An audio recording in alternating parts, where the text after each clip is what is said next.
I go for refuge until I'm enlightened to the Buddha, the Dhamma, the Sangha. By my accumulations or practice of giving and so forth, may I become a Buddha to benefit sentient beings. I go for refuge until I'm enlightened to the Buddha, the Dhamma, the Sangha. By my accumulations or practice of giving and so forth, may I become a Buddha to benefit sentient beings. I go for refuge until I'm enlightened to the Buddha, the Dhamma, the Sangha. By my accumulations or practice of giving and so forth, may I become a Buddha to benefit sentient beings. Sanje juda zoge jonam loy chanju bardo dane yapsuch Tola benjir sanje du barayu Sanje juda zoge jonam loy chanju bardo dane yapsuch Dage jinso yebe zonam ge Tola benjir sanje du barayu Sanje juda zoge jonam Chanju bardo dane yapsuch Dage jinso yebe zonam ge Tola benjir sanje du barayu Om ye dharma tu prabhavam Hetum desham dathagato yevatat desham chayo nirodha evam vati mahashramanaye svaha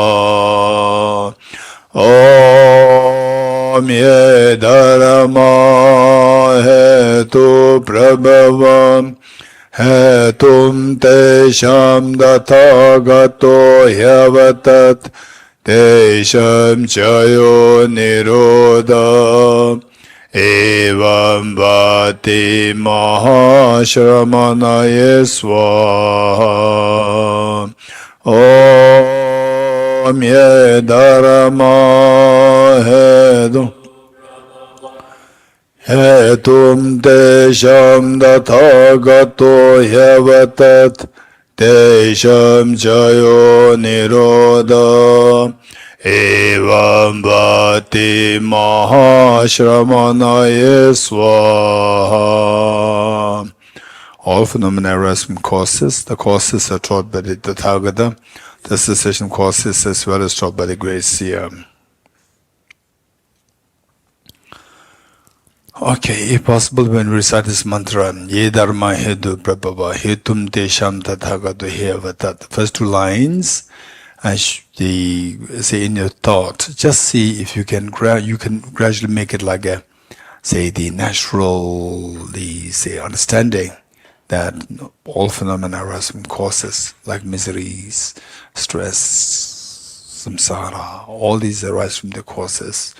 And what the causes are is taught by the Tathagata, contaminant karmas, afflictions, inappropriate attention, self-grasping, ignorance. These are what the Buddha identified as the cause of the miseries. Then the Desham Jayo Nirodha Evam Badi Mahashamaneswa, cessation of whatever these causes is also taught by the Buddha in terms of the say that these are like dream. Seeing them as a dream, all these will be undone one by one. So just think about, see how things are like dream, yourself like a dream. Things that you encounter with, they are like a dream. Not that easy, but then this is how we have to practice. So as you recite this mantra, then the meaning should be reflected. Not only just the meaning, but in terms of actually you try to experience a little bit of emptiness. Ultimately, not this way, all these things dissolve. And then what is your emotional reaction? Your mind calms down. That takes us to the cessation of the mental stirs.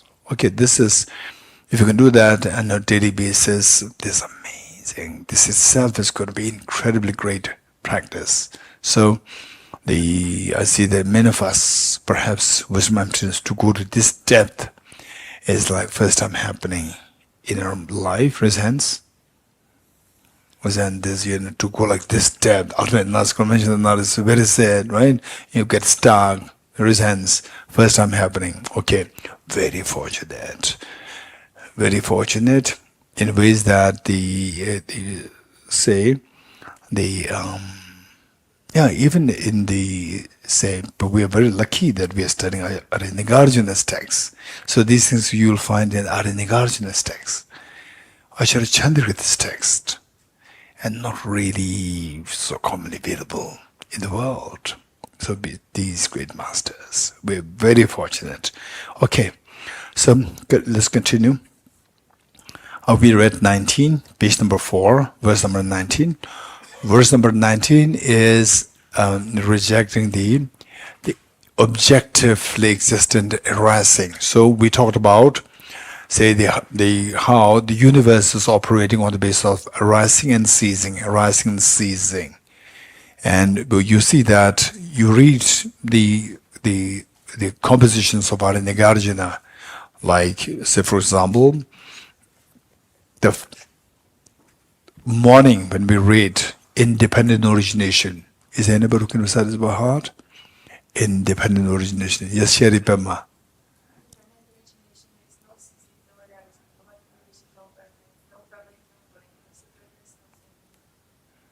Then.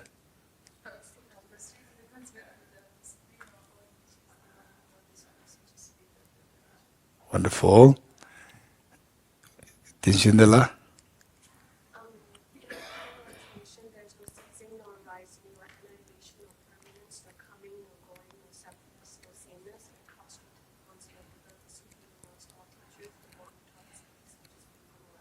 Wonderful. Thank you. So there we see that in this we see the look, independent origination, there's no ceasing, no arising. It began with these two things, ceasing and arising. Because we see that so finally, what is Dharma practice? Don't think that Dharma practice is something that some blessings will come to you. The real blessing is the transformation of our own mind. That's a real blessing. So why should we have to transform? Only if there is something wrong with the mind, then we have to think of transformation. If it's already very pure, why should we have to transform? So something's wrong. What's wrong?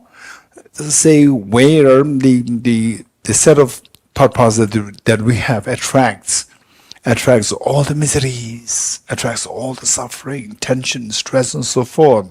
So there's something wrong in our thinking. And so the next question is how to fix this thinking.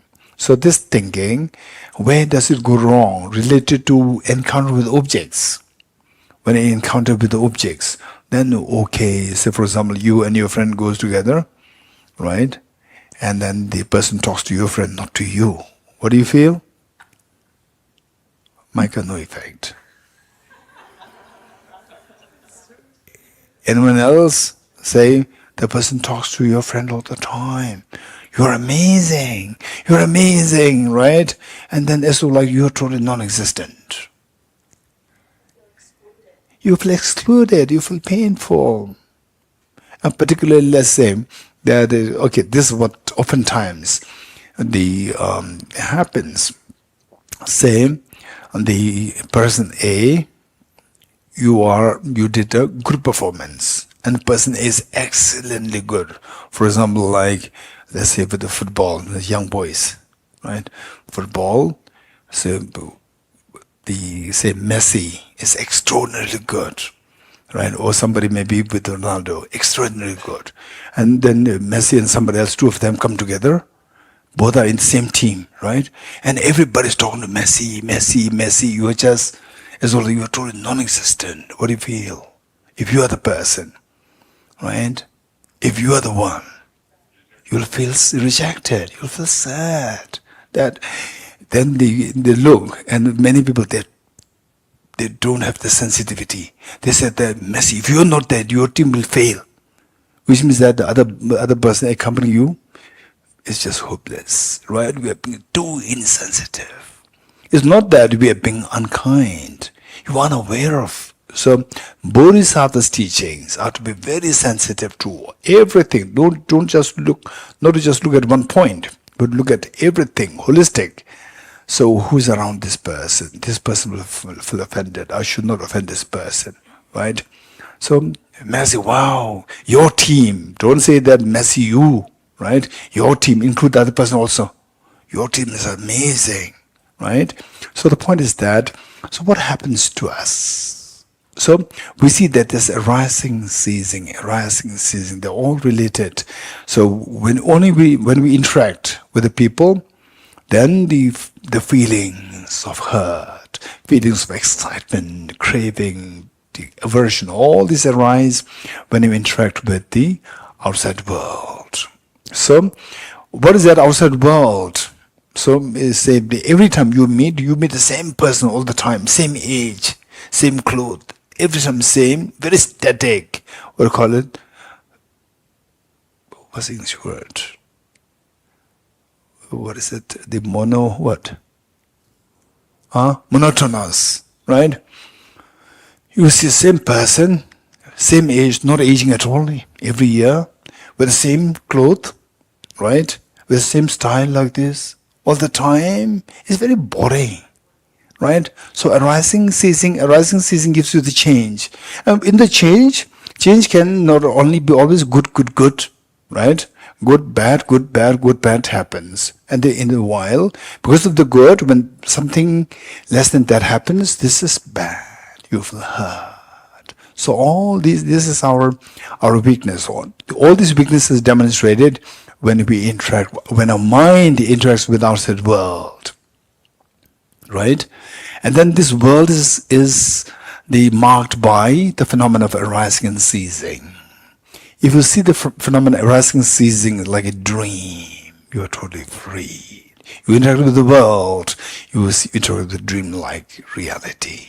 So your mind will be freed of all the mental turbulence. No matter what situation that you encounter with, your mind will be freed of the mental turbulence. So next question is about the compassion, which Mike asked, right? Well, you should be reminding me, or did I tell you before to remind me? No, I did not tell you. Okay, answer's already given. Okay, lucky. Okay, so the point is that the arising and ceasing. So look at this. In dependent origination, there's no ceasing, no arising. You're getting it? So in Arya Nagarjuna's text, we see that it's all about, say, the dreamlike nature of arising and ceasing, because these two things mark the whole universe, operation of the whole universe. Okay, so with this in mind, going back to the text, verse 19 is how to see the arising as empty of objective reality. How to see the arising like a dream. The 20 is how to see the ceasing as like a dream. Arising, ceasing. The 19 is how to see the arising of things as like dream. And the 20 is how to see the ceasing, arising, ceasing. The phenomenon of the ceasing as like a dream. Okay, 20. The tranquility means tranquility, or it can be like, say, the absence. The tranquility has a connotation, has a very different connotation. So the translation, we really need to be very sensitive. This translator, he's just amazing, right? So the tranquility, just don't delete it, underline it, and say absence. Absence, but the tranquility is a very beautiful word. But the absence derived from extinction of cause. So the cause, when the cause stops, this is known as cessation of the cause. We are talking about the illusion-like of this cessation, right? Illusion-like nature of the arising is already explained in 19. Now, illusional nature of the cessation. What is cessation? When the cause stops, for example, like if there's a flame out of oil. The flame out of oil, when the oil exhausts, then the flame extinguishes. When the cause of the flame, the oil as a cause of the flame, when the oil exhausts, then the flame extinguishes. So, the tranquility or the absence of the fire derived from the extinction of the oil as a cause. You're getting it? So these are my additions to make it easy. Let me read again. Instead of tranquility, we go for the absence. Absence of fire, which is derived from the extinction of Extension oil as the cause. Oil as the cause. This is understood. Instead of understood, they underline it and make it presumed. Presumed, this word. Presumed. Okay, what do you think is the what difference do you see between the presumed and the understand? Anyone? Kate. Presume. So do you understand the hear what Kate said? Say you have some opinion. It's not necessarily 100% from the object. So you see your opinion is coming. You get it? Okay. So let's say that the cause stops. Cause stops. Then we talk about the stops. Cease. So this is what a mind imputes. You're getting it? Presume. It's not objectively there's cessation. No. Objectively there's no cessation. It's what your mind imputes as a cessation. Presume. This word. The presumed. And this is presumed to be a cessation. So now we're talking about the illusion-like nature of the cessation. That which is not extinguished, or that which is not ceased through its intrinsic nature. So the cessation happens, yes.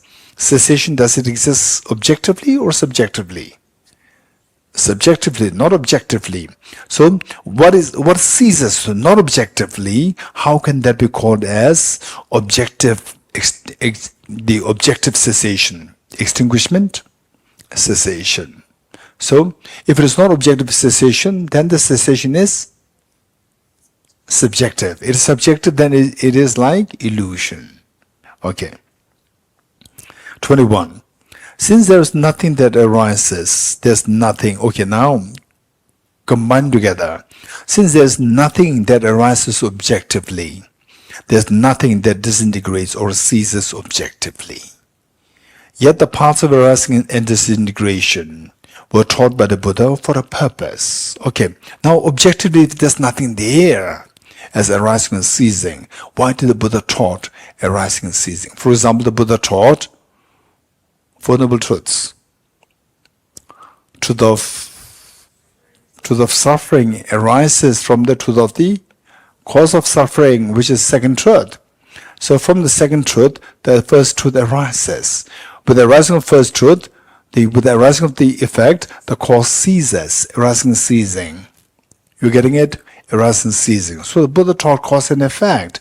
Buddha taught arising and ceasing. If they don't exist objectively, why did the Buddha teach this? This is the question. So these are the actual debates going in those days in Nalanda and in India. These are actual debates going among the Buddhist, the practitioners and the Buddhist, the followers. Say, since there is nothing that arises objectively, there's nothing that disintegrates objectively, yet the paths of arising and disintegration, disintegration, this word. So don't think that disintegration, cessation, they are two different words. They must be meaning differently. No, just try to get an overall picture, you will get some understanding that these two are words sometimes used as interchangeably. Here are the parts of arising disintegration. Disintegration meaning cessation, ceasing. Were taught by the Buddha. Yes, Buddha taught. Why then? If they don't exist, why did the Buddha teach this? For a purpose. What's the purpose? Okay. What's the purpose? Now the purpose is explained, 22.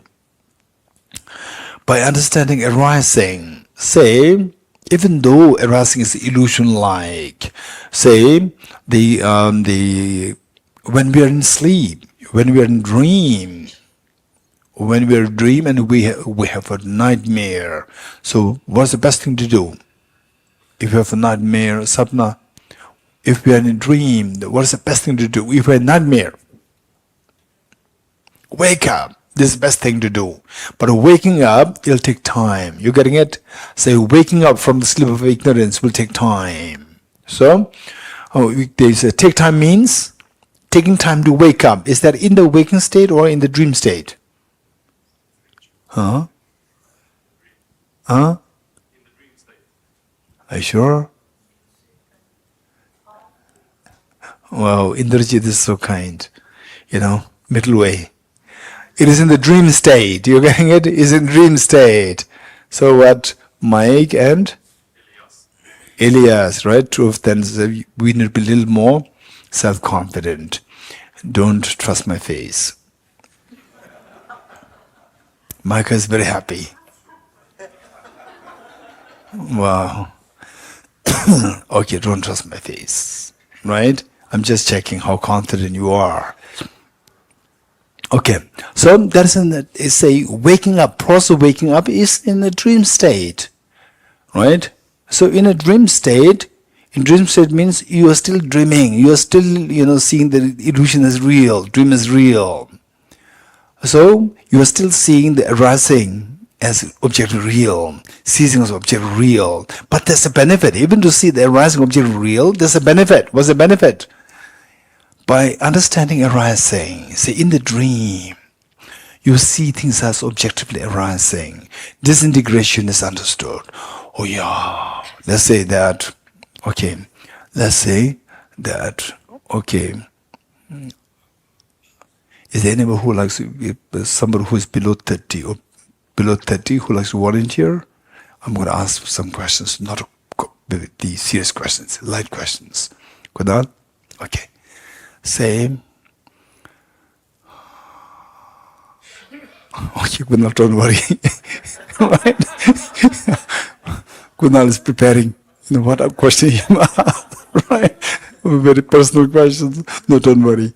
Okay, let's say, Kunal, let's say that if you have a full life, there's going to be time you have to walk with the haggard, with the walking stick, so slow, hardly able to climb the steps. Do you think it can possibly happen in your life? It can. You're getting it? So if that happens just now, would you be happy? Very unhappy. You're getting it? Okay, well, I'm asking Kunal, but is for all of us. So likewise, if you see that, okay, I'm young. So young is going towards, young is at the moment, young arose. Now young is, my youth is ceasing by arising of the old age. You're getting it? Old age. So if you can think broadly, if you're being far-sighted, right, then you can see that, okay, I'm young. But, okay, per se, what happened was that it happens so often. I'm sure you have met with such situations where some people, they see some very old people, young people, they see the old people, oh, very old, and they take pride that I'm young, as well as they've never become old, right? But, so this is immature people. Because the mature people will see the old one, right? Say somebody who's like 60, 70, 80, 90, 100. You say, oh, if I live long, if I'm lucky, then I will have a long life. Which means that long life means I will follow this trend. One day I'll also become one like that. I will become one like that. Not that I'm lucky, I'm young. They very unfortunate, they're old men. Instead of that, one day I'll also become old. You're getting it? So in other words, for wise people, say the thought of arising will give you the feeling that one day it will disintegrate. You're getting it? So arising, objectively arising, will be followed by objectively disintegration. Although objectively arising ceasing is not there, but for the person in the dream you see the dream arising as real, dream ceasing as real. And within the dream, unwise people will see the dream arising, myself as a youth, Then dream ceasing, degeneration, it will not happen to me. You will not say this, but your mind cannot digest that. And then you say, so like, I am the youthful. And this will not happen to me. But the wise people, even in the dreams, oh, you dream of somebody who's very old. One day I'll also become old. If I'm lucky to live long, I'll also become old. This thought will come to us. Okay, tell me why. For some people, these thoughts come. For some people, these thoughts never come. When one sees an old person, old, haggard person, right? Oh, old man, what are you doing here? Right? It's so like you never become old. We are young. Right? Why are you coming with the young people? Right? Whereas some people, when they say old, oh, I will also become old one day. You will not dismiss other person. Then you'll take that as a mirror for yourself. Why two different thoughts are coming in two different people? Two different people, why they have different thoughts coming? Why not the same thought coming? Anyone? Yes.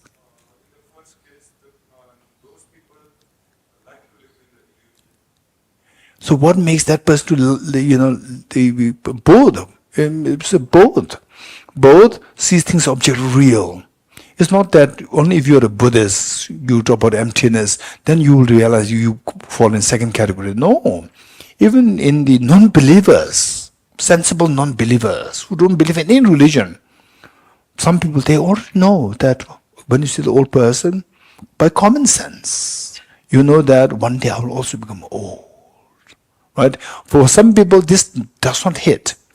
Oh, what are you coming? What are you doing with the young people? We are young people. Why are you spoiling our thing? As well as you never become old. So for some people, yes, I will also become old. Some people, this thought never hits you. So why this difference comes? Yes.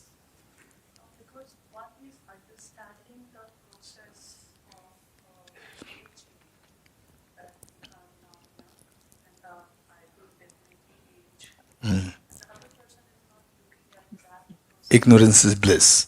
Yes. Other person says ignorance is bliss. Information is less. And yet, it's not that you have the knowledge, then you go through the process. If you don't have the knowledge, if you don't know this, then you don't have to go through the process. No, whether you have knowledge or not knowledge, you both have to go through this process. Yes? And then when you actually hit by the impermanence, one day you become very old, then what do you do? Those people who have this knowledge, one day I'll become old. Those people who have this knowledge, when they grow old, they will not miss the youth. You getting it? They will not miss the youth because they are prepared. They're prepared to to do something more meaningful. Whereas those people who don't think about this process, they're not prepared. Suddenly when they hit, then they miss the youth. You getting it? Okay, so this is different. So why some people can think about the process, but some people cannot think about the process? Why? Yes, Trishnam Gil.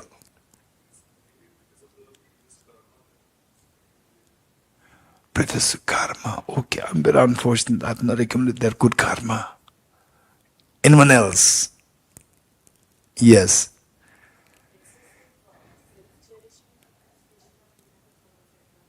So why one is more self-cherishing, while the others are less self-cherishing? Anyone else? Okay, whichever of the questions you want to give the answer to, you give the answer. Anyone? Okay, Kabir.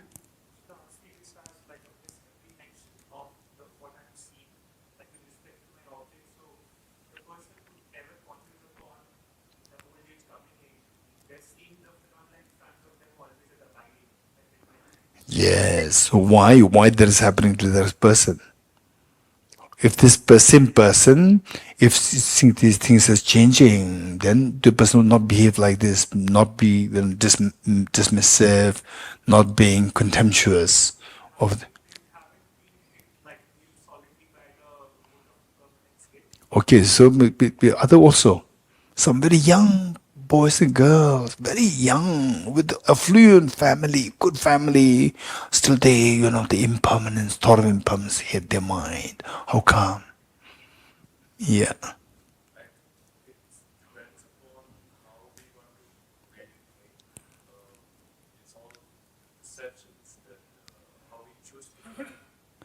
So why one choose that? Why one choose the B? That's how they want to choose. No. So why the first want to choose A? Why the B wanted to choose B? Anyone? Okay, here, Kunal. Scared of the future. Who? The first or the second? The first like who doesn't Who? They're scared? No, they're not scared. They don't even think about the death. Death will not, and they have the feeling that death will not come to me. I'm the divine. Anyone? Yes. between the person who's wise and the person who's ignorant. Okay. So what determines what is wise, what is not wise? Yes, Jidendraji. Lack of compassion and ignorance. Okay, why one has lack of compassion and the other has more compassion? They're standing in the knowledge. So why one has more knowledge, why one has less knowledge? Depending on their pain, their knowledge and how they Okay, so we remember the 5 ever-present mental factors. What are they?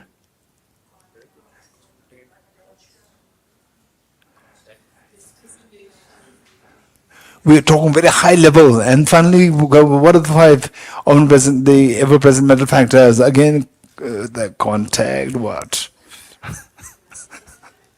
Right. Okay. May I identify someone very randomly? Hey, someone randomly. Yes. Yes. Ready. Ready. Okay. Shall I just point my finger at anybody? Okay. Just raise hand. Somebody. Raise hands. Raise hands. Raise hands. Raise hands. Raise hands. 1, 2, 3, 4, 5. Dumala.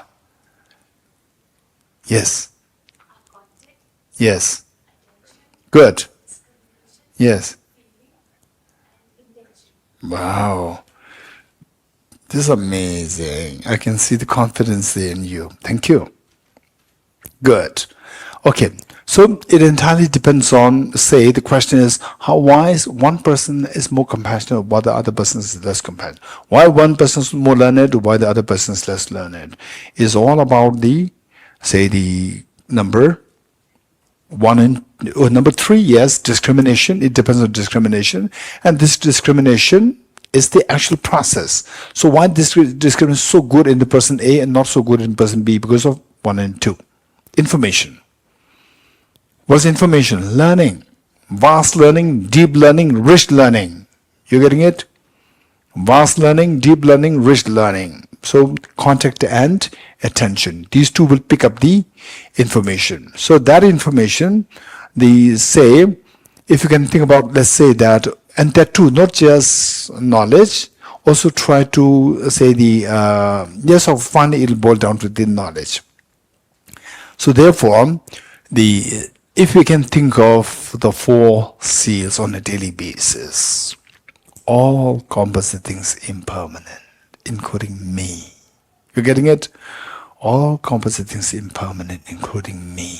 You go to the cemetery, you go to the crematorium, right? All composite things impermanent, including me. Don't just say they all composite phenomena, all comes outside the impermanent, right? And you are separate. No. All composite things impermanent, including me. Right? And when you think about this, it will make you feel a little low. Because our intrinsic desire is to live long, live healthy. But then this tells us the reality. All composite things impermanent, including me. Say the crematorium, cemetery. But if you go, all composite things impermanent. In fact, last year when I was in London, Cambridge, and my host, the gentleman, extremely kind, and I spent time with him for like 2-3 months, and then later on another 3 or 4 days, and after many years. And then the last year I went there, and his wife also my host. I know about his his demise, and then she talked about the cemetery, the graveyard, and I said that I must go to pay respect. I must go, and then I went. It was just very not even 1 year that he was buried in the graveyard made. I went there and then reflecting on the reality, how two of us spent time together. He was so alive, so courageous, and so helpful. And I could vividly see even his smiles, what he taught me, English, all these things. And then yes, so now this is it, the plague, that's it. And then one day, this person who is watching this will also disappear one day.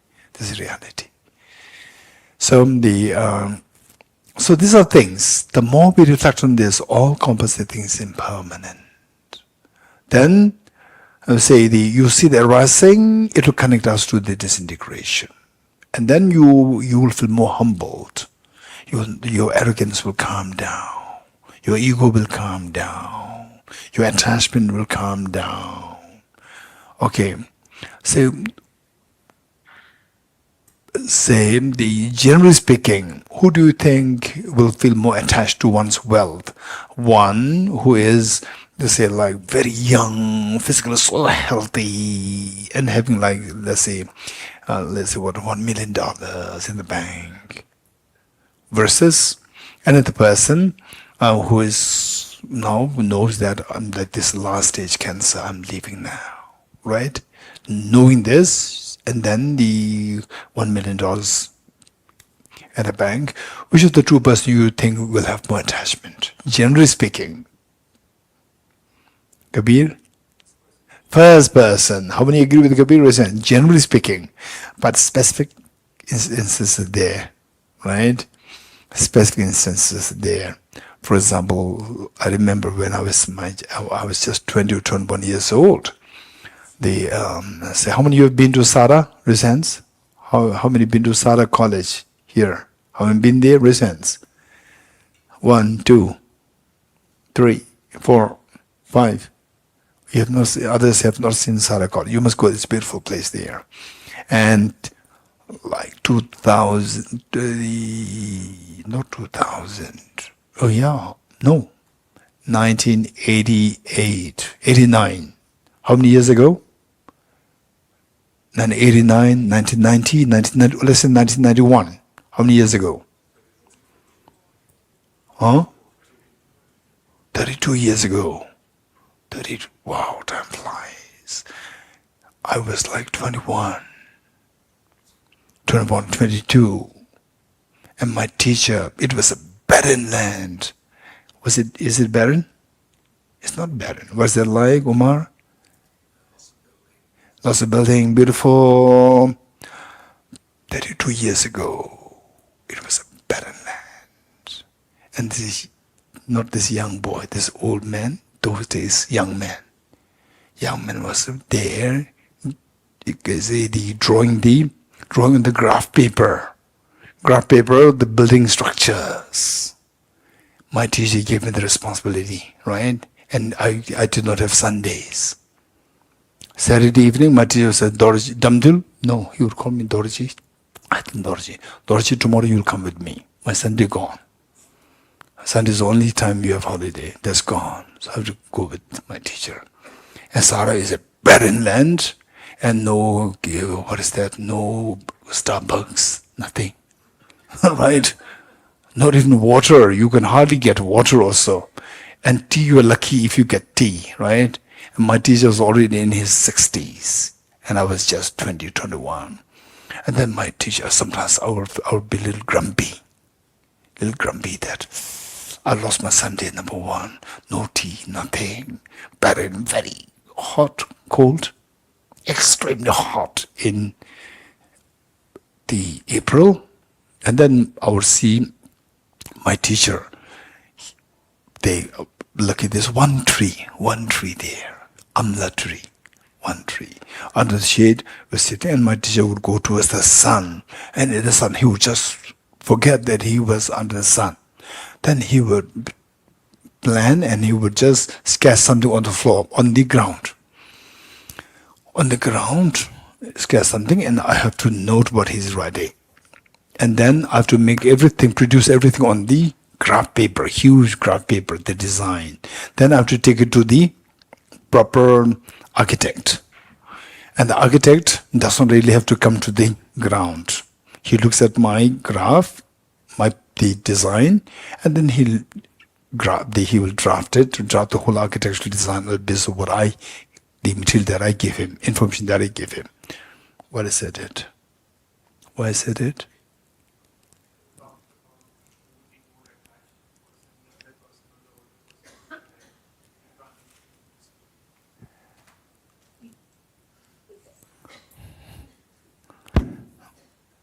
Okay, why I said it?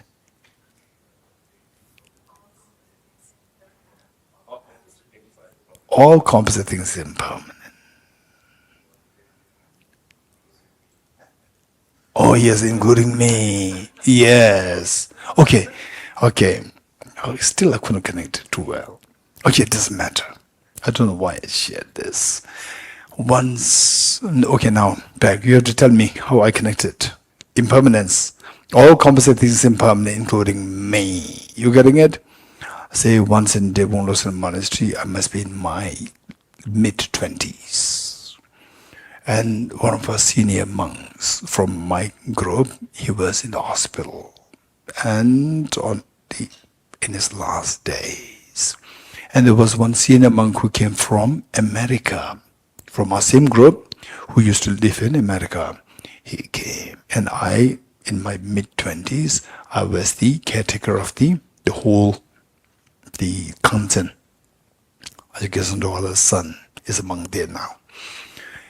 And then because the one senior, very senior monk was ill, the second monk, also very senior from America, he happened to come there, and he said, I'd like to go to see, because two of them, the senior monks, they were together for so many years. So they have a very good friendship. So he said that because I was the caretaker, I had to take him. So I took him there. And then the senior monk was advising the other senior monk who was dying. And the other senior monk, he was not really, into what the rich academic studies. He was more working in the kitchen all the time. And this one, second one, is more learned. So he was giving me advice, talking about impermanence, think about your virtues and so forth. So me, as a very young person, in my 20s, I was thinking, okay, one person is dying, and second person is advising, and the third person is observing it. You're getting it? First person is dying, second person is advising, counseling, and third person is advising. Who's the observing? Who's observing? This young man. And the second one is advising, counseling, don't worry, think about dharma and so forth. And then the one is in the last stage. So then I was just contemplating. One day the person who was the man observing somebody counseling another person who is dying. Even this third person, young man, even this person will also disappear one day. So then, after a few years, of course, within few days, few months, the first person is gone. Then after a few years, second person is gone. You're getting it? Now, the observer's time. You're getting it? This is the reality. So this is how, say, if you think about this, all composite things are impermanent, and I'm no exception. All contaminated things are suffering nature. We're contaminated by, say, this self-grasping ignorance, and giving into all the afflictions, only miseries will ensue. Everything is the nature of emptiness, selflessness. There is a way out. See everything like an illusion. We need to know how to subject things to analysis, transcending sorrow is absolute peace. So this is how we need to think of. So with this in mind, the question is that the Kunal, if I give the picture to you that this is what you will be after 20 years, 30 years, I would say maybe 40 years, right? Then you will have a shock. You'll have a shock, right? So with this, that what arises will disintegrate. If you know this, then by thinking about arising, even though you see things objectively arising, the disintegration will come to your mind. Then you see that this life is so meaningless, right? So meaningless life, extremely meaningless. Say, what is born dies. Although you have no clue about emptiness, still what is born is dies. What the Buddha taught, what is gathered will disperse, what is accumulated will exhaust, what is born will die. If this is it, then you see the whole of samsara in a complete form. Then sense of aversion to samsara will come. You want to exit from samsara completely. So how to exit? How to exit? How to get out of samsara? You have to identify the root of samsara. What is the root of samsara? Self-grasping, ignorance. How to get rid of this? The wisdom. What is wisdom? You're getting it? What is wisdom? As Sabna said, he said to wake up. Wake up. Wisdom is the waking up. Then the things what do you see as object real? This is not true. Will come later. So look, they're all connected. You're getting it? We started with no wisdom and emptiness, but if you see the arising, you see the disintegration. You see that, then you see the overall picture, which is nothing really.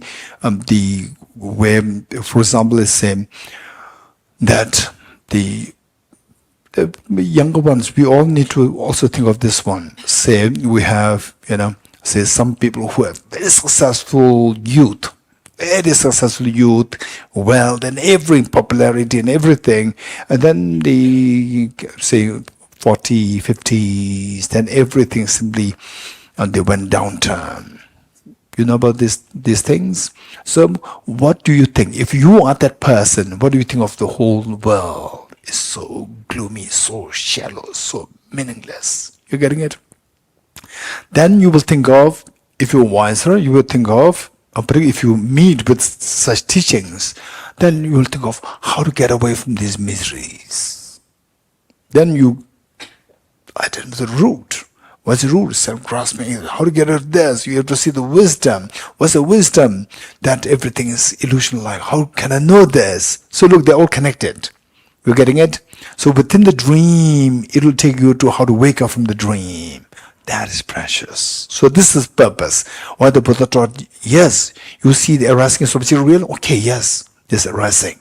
Ceasing, you say object real? Yes, object is ceasing. Then but look at this overall picture. Object arising, object ceasing, again arising, ceasing. Overall, then you see that overall there's objectively existent suffering. Right? Although it is a mistaken idea, but objective is suffering. I don't want this. If you don't want this, you have to get rid of the root of this. What is root? Self-grasping, ignorance. How to get rid of this? By the wisdom. What is wisdom?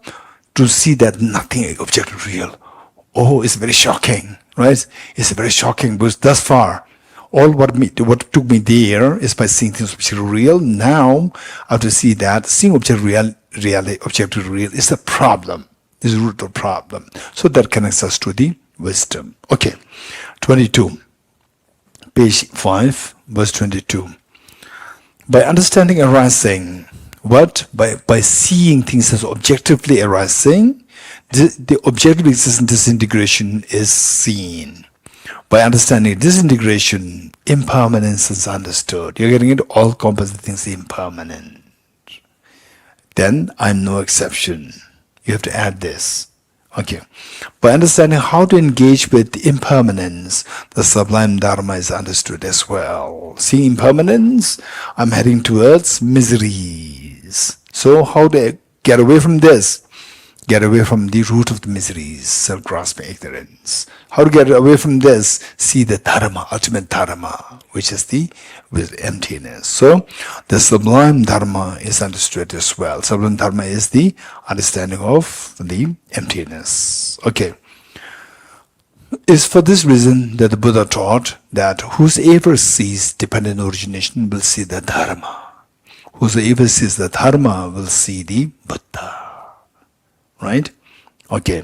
And also Acharya Dharmakirti, 7th century great Indian master, Acharya Dharmakirti, if you really want to see this rich knowledge, rich information of the knowledge, then we have to study Acharya Dharmakirti's text, Pramana Vartika, particularly chapter 2.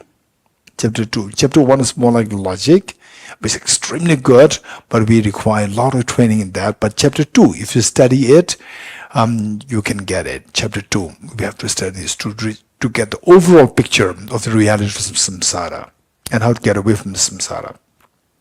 Where Acharya Dharmakirti said, seeing impermanence will take you to understand suffering. Seeing the suffering will take you to understand the selflessness. Selflessness is the dharma. Let me repeat it. Okay.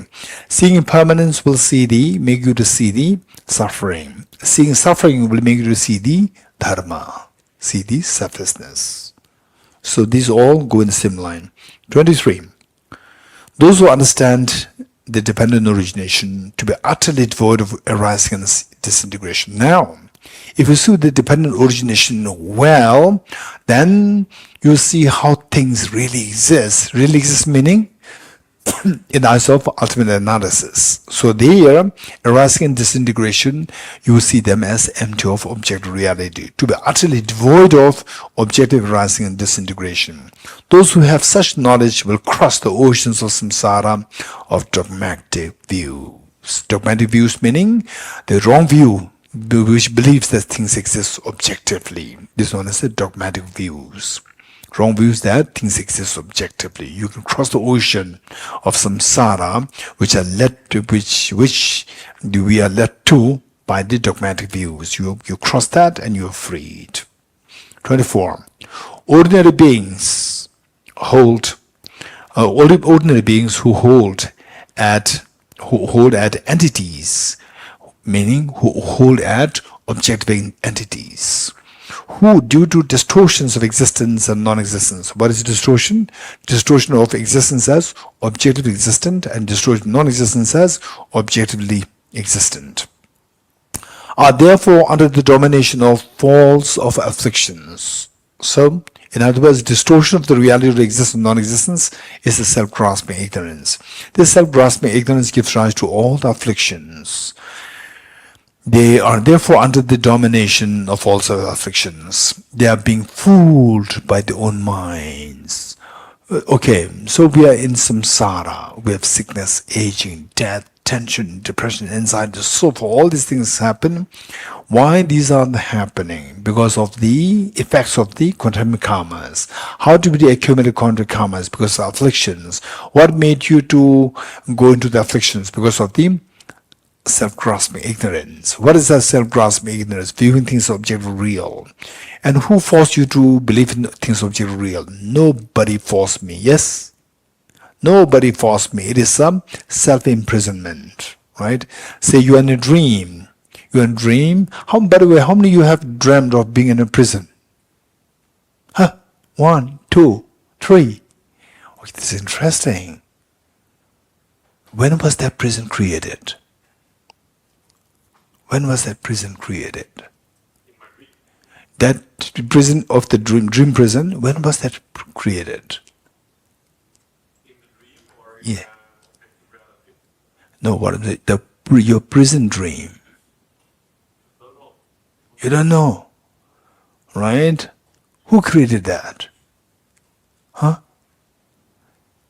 Kabir, who created that? Your dream prison, who created that? My dreaming mind created that. You're getting it? Nobody. So what's your name? Elias about to blame somebody else. American CIA. They created this prison. He's about to blame them. Right? No, it is your mind which created this. So it's a self-imprisonment. You're getting it? is self-imprisonment. So, in other words, all our miseries, in a way, they are like the imprisonment of your own mind. This is imprisonment of our own mind. Nobody is there to imprison us. It's our own imprisonment. Okay. So which means that if you suffer in the imprisonment of your own mind, are you full or smart? Huh? Say for example, in a dream, you're in the prison, right? In the dream, you're in the prison, right? Oh, I'm in prison, right? Who created this prison? Nobody created yourself. Just wake up, right? Wake up and you are not in prison. You're getting it? So seeing that you're in prison, this is your self-creation. It's a self-imprisonment by your own mind.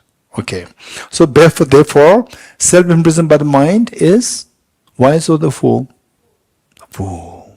Right? So it says, they are being fooled by their own minds to make us believe that things exist objectively. Okay. Next, 25. Those who are learned meaning that who are able to subject things to ultimate analysis and to know that nothing really exists objectively. There's the learned people. Those who are learned with respect to the facts, they see that things are impermanent, deceptive, mere shells meaning very fragile, empty, and selfless. Okay, 4 seals. Look, you see the 4 seals here? All composite things are impermanent, number 1. All contaminated things are suffering nature. That is the, deceptive, mere shells, empty and selfless. Okay, the mere shell is so fragile, suffering nature. And everything's nature, empty and selflessness. Empty and selfless. All 4 seals are coming here, right? And deceptive, they see them as utterly isolated. Utterly isolated meaning that they see them as utterly your mental creation. Mental creation means isolation has a connotation of the emptiness. Right? So he is isolated from the rest of the world. He is now empty from the rest of the world. Isolation is condition of by oneself, empty of other things.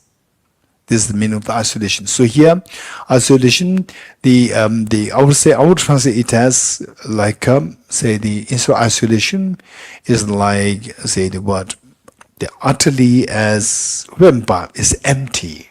Utterly is empty of objective existence. 26. Devoid of locus. Locus meaning, we say, in the dream, you see somebody as a very nasty person coming to, harm you. Then you say, this is a person. Locus meaning, the object to point to. Object to be pointed to. This is a person who is coming to harm me. Right? So, in the ultimate analysis, what happens? The object that you point to in the ultimate analysis, you see that it's not really there. Okay, so devoid of locus, there's nothing to objectify. Rootless, there's no basis, there's no root for the things to be objectively real. They have no fixed abode. There's no fixed abode meaning there's nothing really there to say that this is the thing. They arise totally from the cause of ignorance. So all what is happening in dream, they arise purely out of the ignorant mind dreaming. The mind ignorantly dreaming, that is the one creating everything. Likewise, all samsara things, they come into existence purely created by your ignorance, our ignorance. Things as object real. Okay. Utterly devoid of beginning. So, if these are purely created by self, the ignorance, in also ultimate analysis, they are utterly devoid of beginning, middle, and end. 27.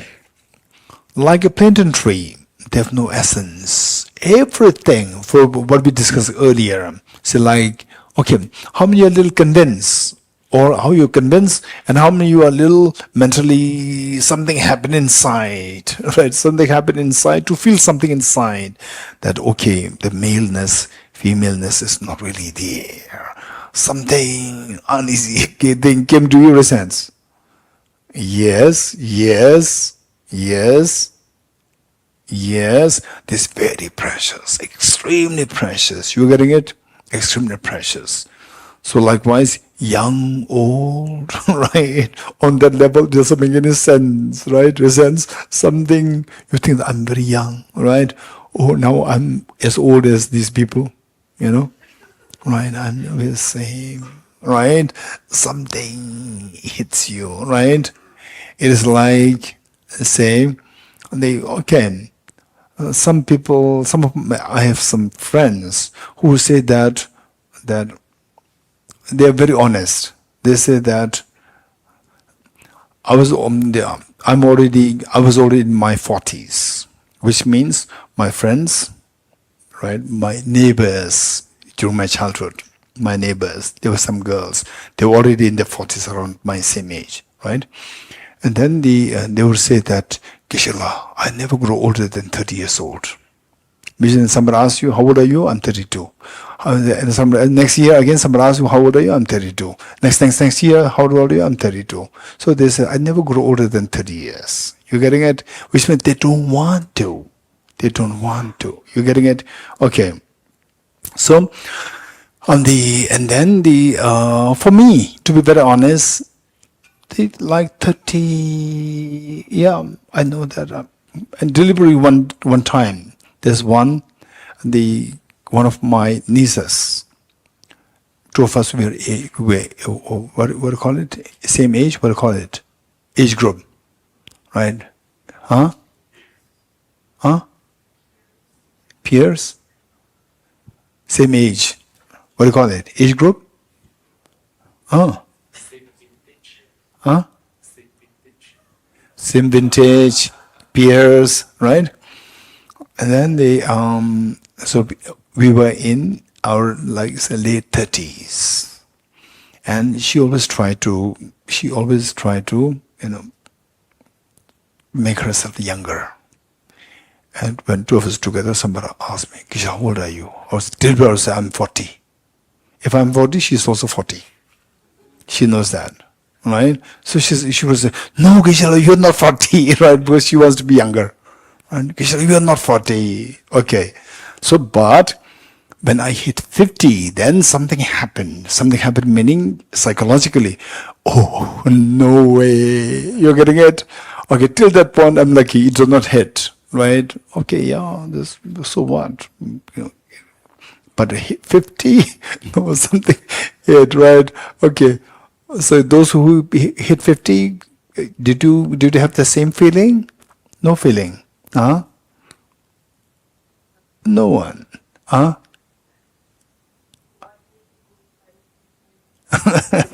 Okay. So it may hit us at different ages. We never know. You getting it? Okay. Some people, who remain evergreen, like the 50, 60, 70, 80, 90, 100, I don't know. Right? Otherwise, some people, okay.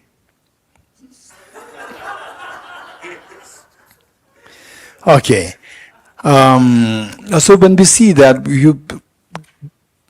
it's a subject these things to these analysis, we see that, say, what is young, what is old, what is male, what is female, and so forth, these concepts dissolve. When they dissolve, something happens to us.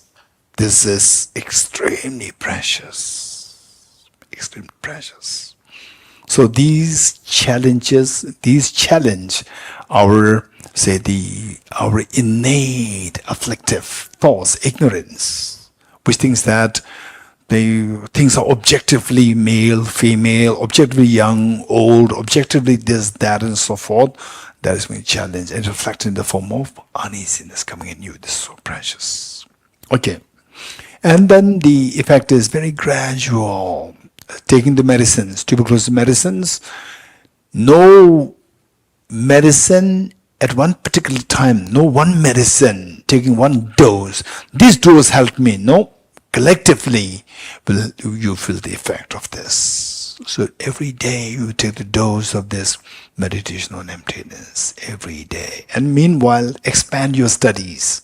Keep expanding your studies. Don't just be complacent with what we learned. Study more, reflect more. Your experience will go deeper, deeper, deeper. And then over time, you become very confident that, okay, now I see that afflictions are a little under control, right?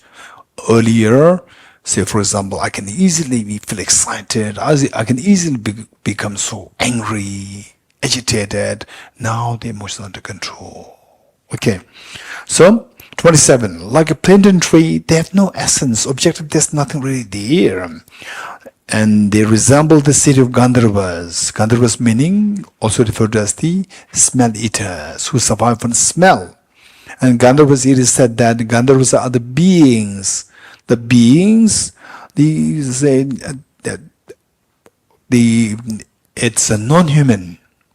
There's non-human, and who can create their cities very fast. Instantly they can create the whole city, and instantly the whole city can diminish. This is Gandharvas. And Gandharvas, they have unique ability for music. Unique ability for music. There's something so unique of the Gandharvas. And they survive on smell. They don't have to eat solid food. They survive on smell. And of course, they're not human beings. Okay, there are many more things to share, but then we have to finish this text also. Okay, they resemble like the seed of Gandharvas. They are like illusion.